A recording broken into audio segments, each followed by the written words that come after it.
for tuning in today, and I hope you're all staying healthy and good. Here today with Dr. Anthony Fauci, our nation's leading infectious disease expert, to discuss the recent surge in COVID across the country and how we can all stay safe and improve the country's trajectory going forward. Dr. Fauci last joined me a couple of months ago, I think, when COVID was first beginning to spread in the U.S. And since then, we've had a lockdown and we started reopening. And I think many would say maybe we started reopening a bit too quickly before we really got it under control, because while every other developed country in the world, or almost every other country, has had a relatively smaller number of new infections, we now face a record number of new infections every day. More than 50,000, I think, daily is the recent number. And at this point, it is clear that the trajectory in the U.S. is significantly worse than many other countries, and that our government and this administration have been considerably less effective in handling this. And I personally think we need to take this a lot more seriously. And our understanding of the disease, of course, is evolving, and our response needs to be guided by science and our latest scientific understanding, even if it's not perfect at any given moment. So I want to say up front that I'm grateful for the leadership and dedication of Dr. Fauci, who's been working tirelessly under very difficult conditions to help us all navigate this. So, Doctor, thank you for joining us. And I'd love to get started by getting your perspective on where things are now, why the U.S. response has been less effective than many other developed countries, and what do we do to improve from here? Well, as you described accurately, Mark, we do have a serious situation now. I mean, it's a mixed bag. There are parts of the country that are doing well. The northeastern part, particularly the New York metropolitan area, was hit very hard. There was a period of time when more than 50% of all the new infections and hospitalizations and deaths were right in New York City. And there was a time when they were essentially leading with regard from a bad standpoint, namely illness and death. They've done very, very well right now. They've come back down. They're opening in a very measured way. However, as you alluded to, simultaneous with that, in another region of the country, southern states, particularly exemplified by Florida, California, Arizona, Texas, have seen surges that are really quite disturbing. Surges, as you mentioned, that have gone up to over 60,000 cases a day. That obviously is something that we must address and address in a very, very cogent way. And if you look at the reasons for that, you ask the why. Why is, it's a complicated answer to that. But one of the things that became clear is that when you look, and I'm not going to name any specific states, but there were some states that actually, when you look at what the guidelines were for opening, the checkpoints that you'd have to get past before you went to the next phase, some of them went too quickly and officially jumped over them. That, as I had said in previous discussions, is a recipe for getting into trouble. In other situations where the states actually officially, the governors, the mayors, put out and delineated exactly what should be done, but the citizenry of the state or the city had the impression that you went either from lockdown to put caution to the wind. And what we saw were clips of people at bars congregating without masks, not staying distant, in crowds. And that's what I believe is at least part of the explanation for why we've seen this surge as went up. That's the first thing. The other thing that's important in the comparison to other countries, which is, in some respects unfair, but in some respects is fair, that when you looked at what happened in the European countries, when they had their peak and they locked down to the tune of about 90 to 95% of the country truly locked down. So they went up and then they came down to baseline. And when I say baseline, I mean literally handfuls of new cases, 10s, 20s, 30s, not hundreds and thousands. When if you look at the United States as a whole, when we went up and peaked and started to come down, we never really went down to baseline.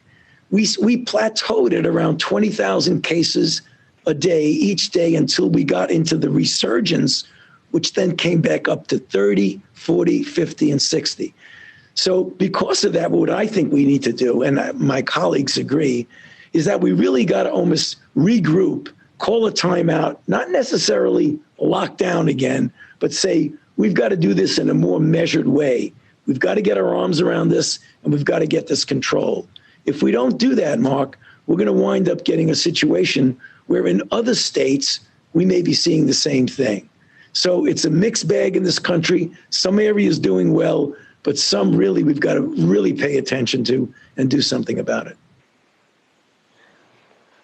All right. Well, Doctor, I strongly agree that we need somewhat of a reset here. You know, as someone running a business, I've said that I believe the best way to improve both public health and economic opportunity in this country is to focus on beating this virus first. And I also have to say, I think you might be quite generous in your description of the government's response here. I was certainly sympathetic early on when it was clear that there would be some outbreaks, no matter how well we handled this. But now that we're here in July, I just think that it was avoidable, and it's really disappointing that we still don't have adequate testing, that the credibility of our top scientists like yourself and the CDC are being undermined.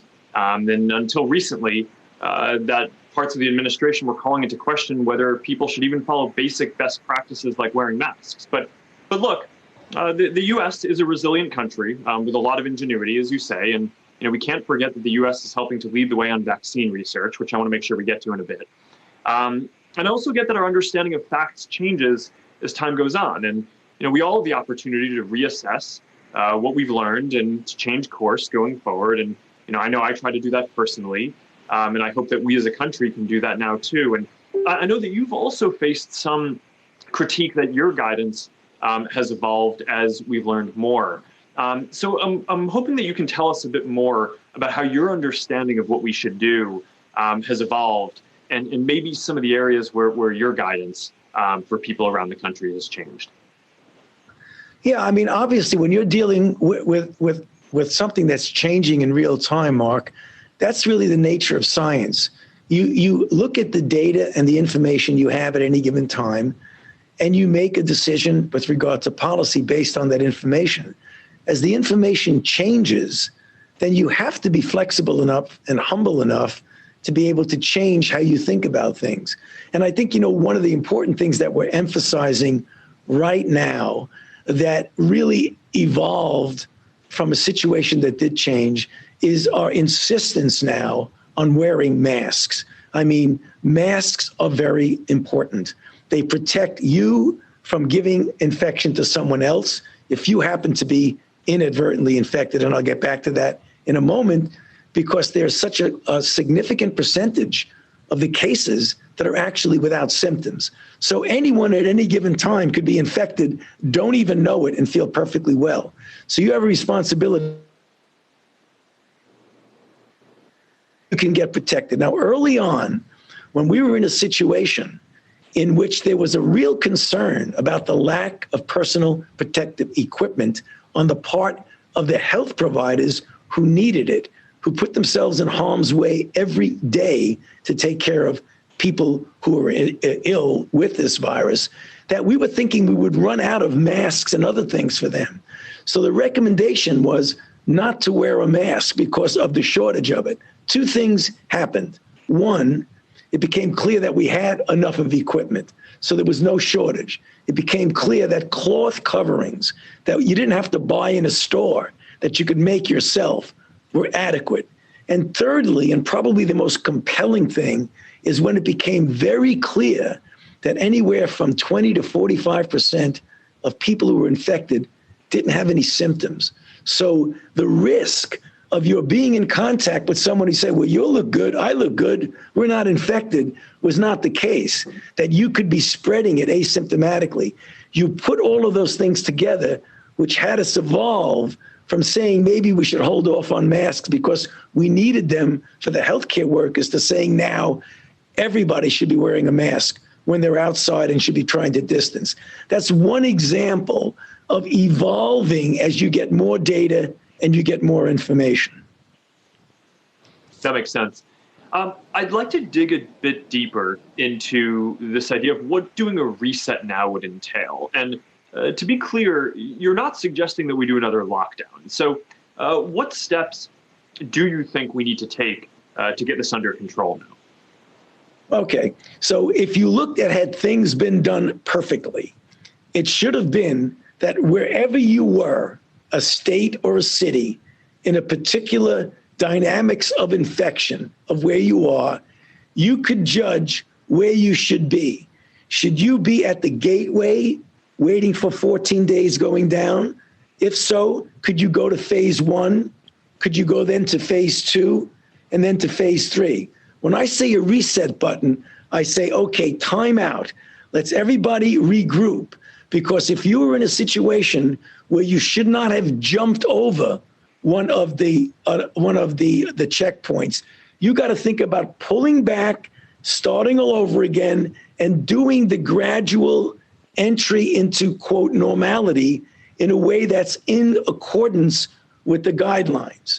Number 2, if in fact you are in that, you've got to be really very careful that your citizenry understands the importance of abiding by these guidelines.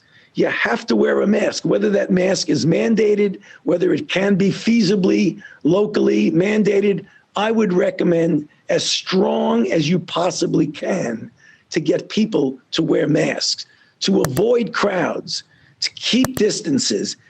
Outdoors, always better than indoors. So when you're talking about the kinds of recommendations, that's what you've got to do. And quite frankly, Mark, if you look at it, that hasn't been done in every single instant. So we've got to go back and relook at what we're doing and re-enter. The most important thing is that there has been this unusual and unfortunate mindset of there's public health measures and there's getting the economy back. And these are two opposing forces. As I've said so often, and I want to repeat it with you here, Mark, is that we should be looking at public health measures as a vehicle or a gateway to opening the country again, to getting the economy back, not as the obstacle in the way, but as a gateway. And if we do it in a measured way, I strongly believe we can turn this around in the southern states that are getting hit right now, and we can prevent it from happening in states that are still at that point of trying to open up. You've got to do it correctly. You can't jump over steps, which is very perilous when you think about rebound. And the proof of the pudding is look what's happened.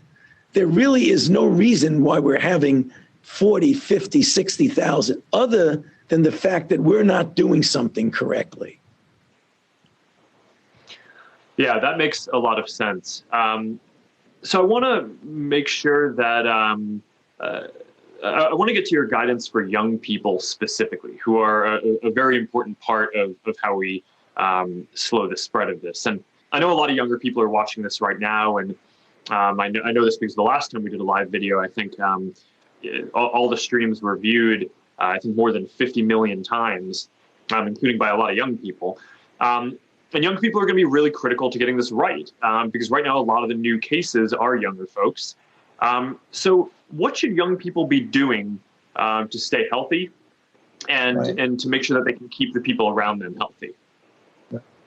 Mark, thank you very much for asking that question, because I think it's critical to everything that's going on right now in the country. If you look at what's going on with the new infections, the age range of the infection, the median age, is about a decade and a half younger today than it was a few months ago. So you're absolutely right. Young people are intimately and heavily involved in what's going on now with this pandemic. So let me just say one thing, and I address it to the young people who are watching this. It's totally understandable that you see the data. Young people are smart. They know what data means. And the data tells us that if you're a young person, the likelihood when you get infected of getting seriously ill is much less than an older person, the elderly, or people with underlying conditions. That's just the truth. That doesn't mean that some young people, and we have ample examples of that, who are young and otherwise healthy, can get seriously ill. I mean, really seriously ill, or can be knocked out on their back and brought to their knees pretty quickly. But let's take the majority of young people who get infected and don't even know they're infected. You can get the mindset, well, listen, if I'm infected, I don't know I'm infected, I'm not feeling sick, who cares? I'm not bothering anybody else. That is incorrect, because by allowing yourself to get infected, you are propagating the pandemic. And let me explain what I mean by propagating it.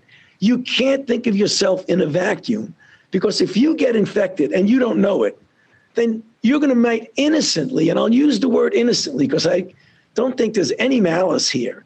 You can innocently infect someone else, who then might infect someone else. And then all of a sudden, a vulnerable person, an elderly person, a person who's immunosuppressed, a child with cancer on chemotherapy, when they get infected, then you have a serious problem. So what I would urge and almost plead with the younger people, because I know if they really understood this, they would take it seriously, that you have to have responsibility for yourself, but also a societal responsibility, that you're getting infected is not just you in a vacuum. You're propagating a pandemic. So when I see the pictures of people at bars, enjoying themselves, totally understandable. I get that. I was there at one point in my life, or see people in crowds, and you say, well, they think they're not doing anything that is particularly harmful, but they might be. So my message to young people is consider your responsibility to yourself, but also the societal responsibility, because the sooner we put this down, the sooner you're going to get back to normal, and you'll be able to freely have fun, go to the bars, go with crowds, but not now. Now's not the time to do that. Yeah, and I want to push on this point a bit more, because you mentioned that young folks can get sick too, but you're focusing a lot on how young people risk spreading COVID to more people. But from the people I know, it seems like getting COVID, even if you're young, is an absolutely brutal experience. A lot of people get sick for weeks or can be sick for months at a time.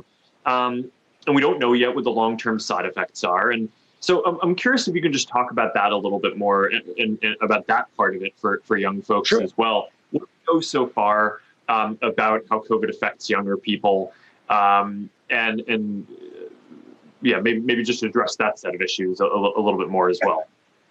I mean, there are countless examples. I'm glad. Thank you for bringing that up, Mark, because, as I've often said, I've been chasing viruses and looking about and going after outbreaks for decades. I've never seen an infection with this broad range of manifestations, from nothing in 20 to 40%, 45%, to getting sick for a few days, to getting knocked out literally at home in bed, feeling horrible with then even post-infection syndromes, to maybe in the hospital, intensive care, and death. If you look at the statistics, like you said, the young people are heavily weighed towards not getting seriously impacted. But be careful when you talk about what do you mean by seriously ill. There are many, many young people who get infected. They get sick. They feel horrible for weeks and weeks. And then one thing they notice, and we're getting a lot more information on this, that even when they clear the virus and they test negative and they don't have any virus, they can feel out of sorts for weeks and weeks, almost similar to a myalgic encephalitis chronic fatigue syndrome thing, where they just don't feel right for weeks and weeks and weeks. So this is not an infection to take lightly, even with young people, And what do we know so far about long-term side effects? Do we know anything about this yet, or do we just simply need to watch how this plays out for longer before we're gonna know if there's significant damage to organs or anything else that we need to worry about? Yeah, I think you hit the nail on the head. It's going to be time. We've got to wait and see in the long range. Now, if you look at likelihood and initial experience for people who get sick and maybe are out for a few days, they get a sniffle, a little sore throat, the virus tends to stay in the upper airway, maybe a little short of breath, and then they're good. They get better and they're fine. It is very unlikely, Mark, that those individuals are going to have any chronic long-term issue. It's the people who really get knocked out badly, particularly those who might require hospitalization, that it's going to probably take months to a year or more to determine if there are any long-lasting deleterious consequences of the infection. We just don't know that now. We haven't had enough time. Okay. You made a comment recently comparing the severity of COVID to the 1918 pandemic. Can you say more about that? Yeah, I'm glad you brought that up because I want to clarify that. I had used the word comparable, and I think that may have been taken out of context because people would have thought, my goodness, we're having this now. Is it going to be the 50 to 100 million people in 1918 that died? No, they're not comparable in that way at all in severity. They're very, very different. I was just talking about 102 years then. We're historically now looking at a historically important outbreak because we haven't had anything like this really for 102 years. But I don't want anybody to think there's severity comparability because of what was experienced in 1918, which just, I mean, if you look at it, it was 50 to 100 million deaths in a population 1/3 the size now. So I wanted to clarify that. Thank you for giving me the opportunity. This is a serious situation we're facing now, but it's not 1918. Yeah, that makes sense. Now, a lot of the comments that people have written in are about asking about reopening schools, right? So how should we be thinking about reopening schools? What does the science tell us on this issue? What is your view of the appropriate threshold in terms of deciding when to reopen? And a lot of parents just want to know how they personally should be thinking about this. So I'd love to hear you talk about that set of issues.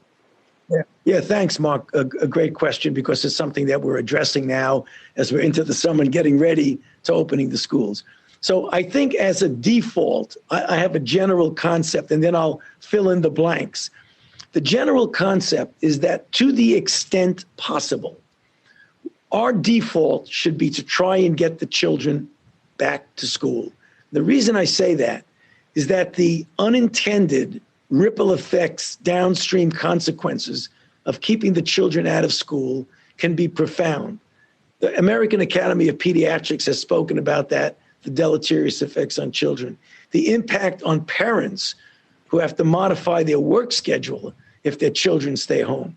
There are a lot of unintended negative consequences. Having said that, with the thought that the default should be to try and get kids to school, you've got to look at where you are location-wise, because as I've said often, the United States is a large country, geographically and demographically quite different and varied. You could be in a part of the country, a county, a city, a state, in which the level of virus infection, the dynamics, is so low, you could send kids back to school without any modification or any worry.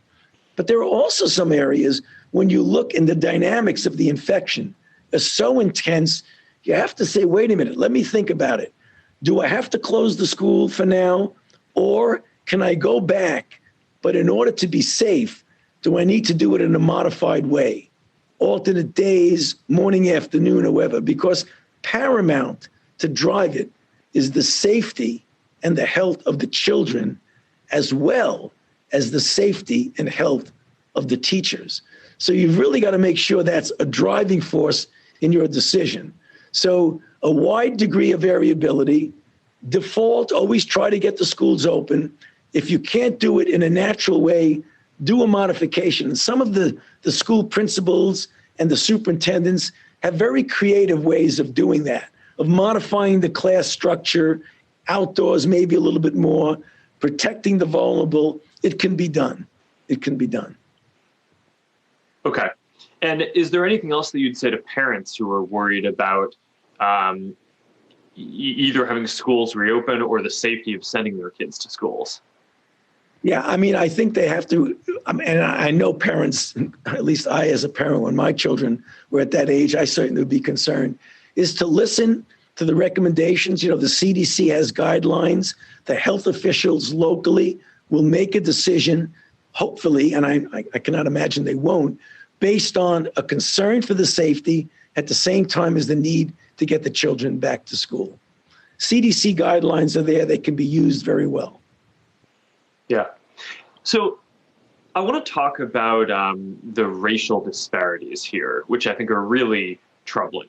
The CDC has reported that Black, Latinx, and Native Americans are 4 times as likely to be infected with COVID and twice as likely to die as white Americans. So what can you tell us about what we're seeing here and what is being done by the government to address this? Yeah. That's a very good question, Mark, and a very disturbing phenomenon that is a reality. And there's an explanation for it, and there are things that we can do about it immediately, but things that are going to take decades for us to correct. So if you look at the fact that if you look at minorities, as you mentioned, African Americans, Latinx, Native Americans, and Alaskan Americans, if you look at that group, although you don't like to generalize, but it is a fact that as a demographic group, the kinds of jobs that they generally have do not allow them as much to do the kind of telecommunication that we're doing right now, that put them in so-called essential jobs where they're outside in a situation exposed enough to have a greater incidence of infection than someone who could call a timeout and do work from the quiet and solitude of their own home. So they have a greater chance of getting infected. Once they do get infected, as a group, if you look at the underlying conditions that lead to a higher likelihood of a bad outcome, those demographic minority groups have a much higher incidence of that. And I'm talking about hypertension, obesity, cardiovascular disease, other types of chronic lung disease, diabetes. Those are the things that put you at a higher risk. So the immediate things that we can do now is that, how do you address that?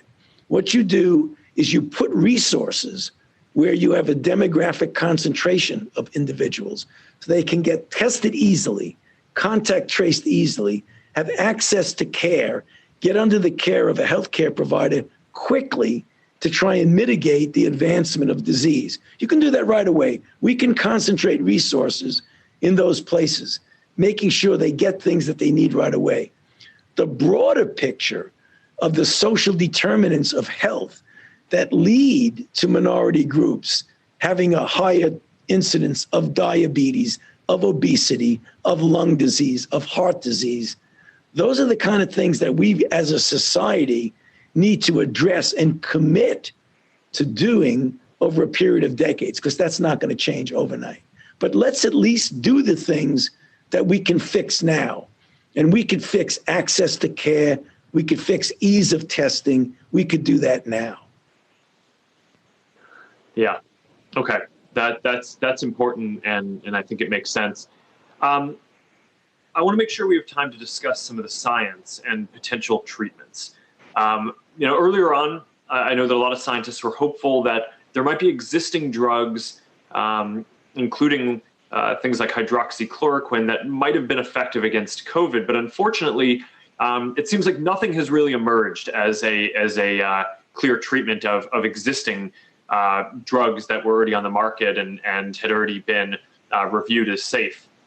And even drugs like remdesivir, which is probably one of the more effective newer medications, doesn't seem to have as huge of a positive impact as we might have hoped. So what's your take on the drugs that we've found so far, or that we've tested? And are there any treatments that you're optimistic about over the coming months? Good. Okay, great question. Thanks, Mark.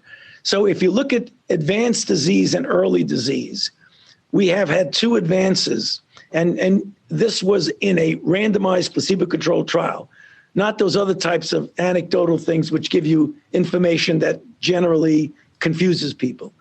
If you look at remdesivir in individuals who are hospitalized with lung involvement, and you look at the impact of remdesivir, there was a highly significant but modest effect in diminishing the time to recovery. So that's one well-proven good drug.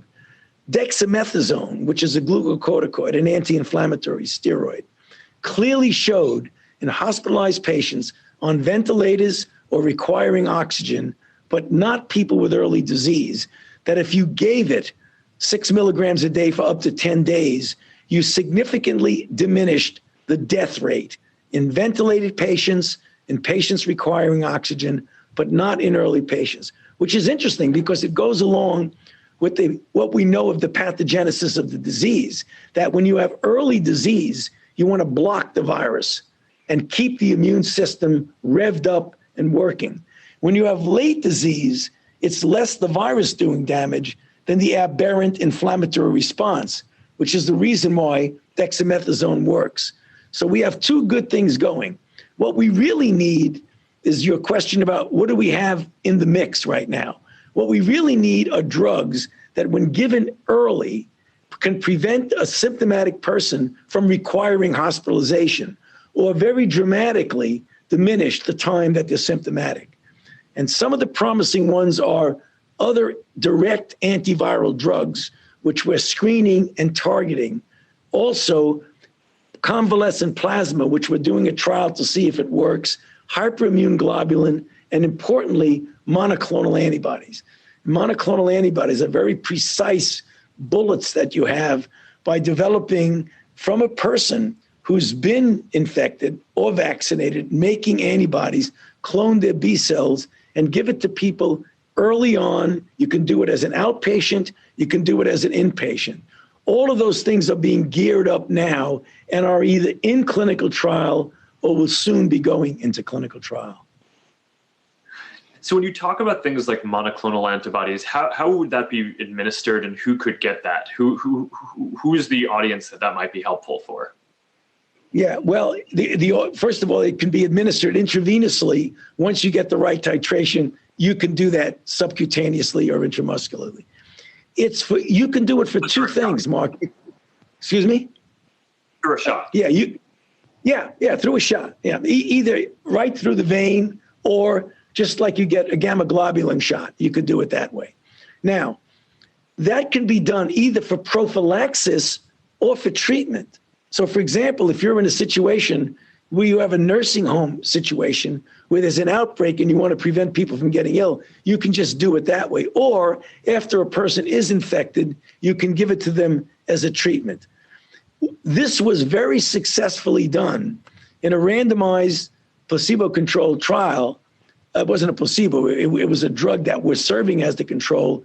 You might remember, Mark, of Ebola in West Africa, where we showed that two types of different monoclonal antibodies were very effective in Ebola. And we hope we're going to see the same thing now with COVID. And what do you think the time frame for something like that might be? Well, the trials have already started, Mark. I would hope that as we get to the late summer and early fall, we'd be able to have enough efficacy data. Because remember, whenever you do this, they may look promising in an animal model. You always got to be concerned about safety, and you got to be concerned about, are you really giving someone something that works? So the clinical trials are underway for some and will soon start in another. I hope by the end of the summer, we'll have enough information as we get into the fall that we might be able to utilize these. It'll be really good if we have bookends, drugs for advanced disease and drugs for early disease to prevent advanced disease. Yeah, got it. That makes sense. And if that's coming over the next few months, I mean, that's a good cause for some optimism.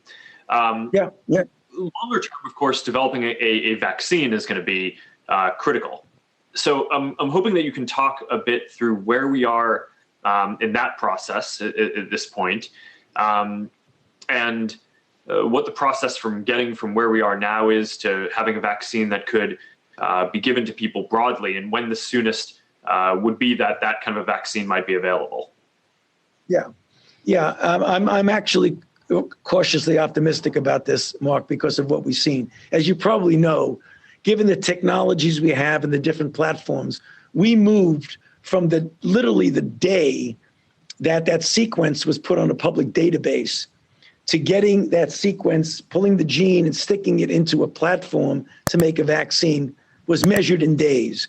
And then 62 days later, we were in a phase 1 trial. So where are we right now? There are multiple candidates, not only one. So I might talk as the prototype of one, but there are more than one that will be going into advanced trials sort of in tandem sequentially.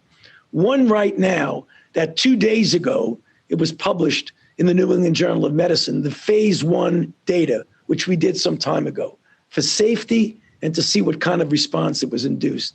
The thing that makes me optimistic about this whole enterprise is that this vaccine, which was an mRNA vaccine from Moderna that was developed here at the NIH, but as I mentioned, it's not the only one, that induced in the people who were in the phase 1 trial levels of neutralizing antibodies, which are the antibodies that are the real bullets to stop the virus.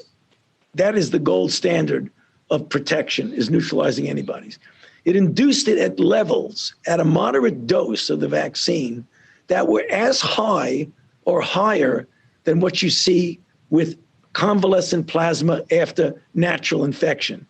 And one of the hallmarks of vaccinology is when you get a vaccine, you'd like it to induce a response that's at least as good as natural infection, which would predict that the vaccine would likely be successful, even though the proof of the pudding is always you got to do the big efficacy trial for safety and for efficacy. At the end of this month, July, we're going to be starting the phase 3 trial of this candidate. And as we get into the summer, a month later, another candidate will go into phase 3 trial. And then a month later, another. So that over the next 4 to 5 months, you're going to see sequentially these candidates going into clinical trial. Having said that, if everything works out the way we hope and we don't get any unpredictable potholes and bumps in the road, we should know as we get into the mid to late fall, early winter, but probably late fall, whether we have candidates that really are safe and effective. And I hope and anticipate that we will have one or more. If that's the case, by the time we get to the end of this year, the beginning of calendar year 2021, we may have vaccine one or more candidate that is actually safe and effective.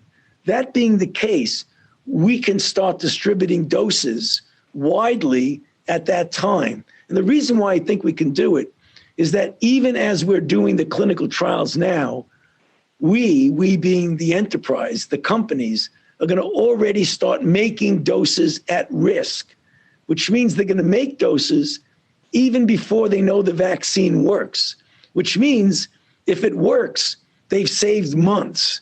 If it doesn't work, we've lost a lot of money. But we figure it's worth the risk. So the risk is not in safety, and the risk is not in scientific integrity. The risk is financially to try and make these steps truncated. So that's where I think we are. So I'm really quite cautiously optimistic that we'll be able to have something as we get into the end of this year and the beginning of next year. Yeah, that's a good note of optimism. I think it might be useful to talk through the process of vetting a vaccine, both so that people have some sense of what it takes to get from an initial candidate to something that's ready to go, but also because, while I know that the vast majority of people would be very excited and optimistic if they could get a vaccine that would prevent them from getting COVID today. I know that there are some people, it's a fringe, but it's unfortunate, who question the overwhelming scientific evidence on the safety of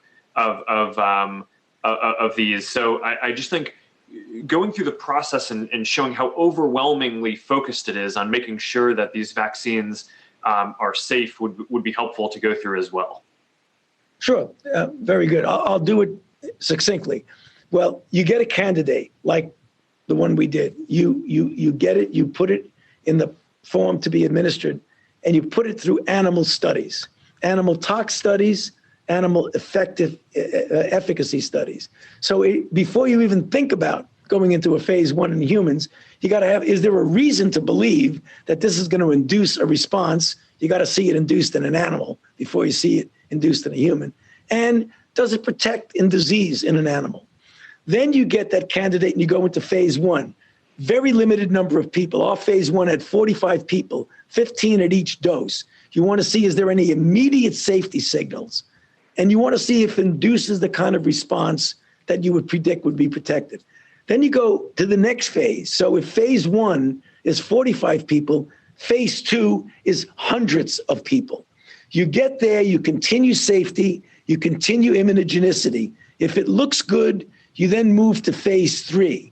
Phase 3 goes from hundreds of people to thousands of people. The trial we're going to start at the end of July is going to involve 30,000 people. So when you have that many people in a trial, not only are you looking to see if it works, but you're constantly keeping your eye on safety to make sure that a vaccine actually doesn't enhance disease and make people work. Once you do that, at every given point in the trial, an independent group called the Data and Safety Monitoring Board looks at the data and says, trial's going okay, you can continue. Looks next month or the month later, trial's going okay, you continue. Or, wait a minute, it looks like you're never going to really get an answer because nothing looks like it's working. You have futility, stop the trial. Or what we're hoping for, Mark, that they look at the data and say, wow, this looks good enough that ethically you can't continue with a placebo. You've got to say this works, let's start distributing it. Those are the individual steps of developing a vaccine. Okay, that's very helpful to go through. While we're on kind of the basic safety measures for some of the common sense things that we're hoping to roll out, I have a question here asking if there are any known adverse effects about wearing a mask at all. You know, I mean, there are some memes that go around, are people breathing in more carbon dioxide? Are there any issues like that? From all of the studies around this, has anything negative been found? Not at all, Mark. There has not been any indication that putting a mask on and wearing a mask for a considerable period of time has any deleterious effects on oxygen exchange or anything like that. Not at all. Yeah, and my understanding is this has also been studied even in people when they're running and exercising and things like that. And I haven't seen anything that suggests that there would be any issue. But I mean, you obviously are the expert on this. Well, no, I mean, I wear a mask when I'm outside all the time, particularly making sure that I don't remove it when I'm close to people. And, it doesn't bother me.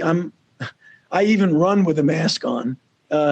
Sometimes it gets a little moist there, depending on the cloth that you're wearing. But there's nothing to indicate that wearing a mask has deleterious effects. Okay, well, it's good to just get a chance to make sure that is crystal clear for everyone. And just reading a few more questions from the thread here. One that has come up a bunch is, some people are wondering, if someone isn't showing symptoms, then how is it that they could be contagious? I kind of get why that might not be obvious to a lot of folks. So it's probably worth just taking a few minutes to talk through that and how that works. No, that's a great question, Mark. I'm glad you asked it. Yes, and the reason you can be contagious, if you look at how you transmit from one person to another, the virus resides in the nasopharynx, in the back of the throat. So that's the reason why when you speak or cough or sing, the virus in droplets comes out. You may not see it, but when you do certain lightings and lasers, you can see it. What we have found out that when you measure the level of virus in the nasopharynx of asymptomatic people compared to people who are symptomatic, there doesn't seem to be any difference, which means there's as much virus in the nose of a person who's asymptomatic as there is in a symptomatic person, which means it is very, very likely that when that person talks or sneezes or whatever, that enough virus will come out to infect someone else. So there is not a lot of difference in virus load, even though people can be very different with regard to their symptoms. Yeah, so related to your point about droplets, there's some recent pieces that I've seen suggesting that or wondering whether, to the extent to which this is aerosol or droplet. There's a question from the thread about, do we have any data on how this moves around differently inside versus outside, or how long this can linger in the air for? Yeah. Okay, so the linger in the air question relates to whether or not it's aerosolized, or another word people use is airborne. So there are different types of droplets. So most of the droplets, when people speak and you see that little spray come out, are greater than 5 micrometers. Those are the kind that they're heavy enough, Mark, they don't go any more than 3 feet, at the most 6 feet, which is why we say when you're outside, stay at least 6 feet apart from someone. There are other droplets that are less than 5 micrometers. Those are the ones that can, quote, aerosolize. And aerosolize means instead of coming out from your mouth and dropping within 3 to 6 feet, it can kind of float around the air and stay in the air for a period of time. Right now, it is unclear, and it is because we don't have enough data, that there is likely some aerosol that comes out. And you could show that by these lasers and lights. We don't know the extent to which aerosolized or virus that stays in the air for a long period of time is involved in the transmission. We certainly would like to know that, but it's very difficult to determine that, even though we know that some degree of aerosolization does occur. If you turn back the clock and go to SARS back in 2002 and 2003, there was a clear-cut instance in a Hong Kong hotel where aerosolization absolutely occurred, spread through different floors, and infected individuals. Why that person who was the source of the aerosolize, or whatever the source was, we still haven't figured out. But that was a good example of a coronavirus spreading through aerosol. But right now, today, I can't tell you with scientific certitude what proportion is spread through aerosol. That's one of the unknowns we're just going to have to work out. Got it. Okay. Maybe go back to vaccines for one more minute. I mean, we're trying some novel strategies with some of these vaccines, like the RNA vaccine. I think the Moderna candidate might be an RNA vaccine. And I'm not sure if there are any, this might be the first kind of major RNA vaccine. So I'm curious to just hear you talk about the advantages and disadvantages of the different strategies for types of vaccines that can get developed. And maybe even beyond COVID, if an RNA vaccine ends up being possible and working, what are some of the advantages for treating future outbreaks and things like that in the future? Yeah, good question. So there are multiple, we refer to them for your listeners and viewers as platforms. So mRNA is a platform. Viral vectors are a different platform. Soluble proteins, recombinant proteins. Killed inactivated is another platform. So we had multiple platforms. There are 3 that are being actively done. One is the mRNA.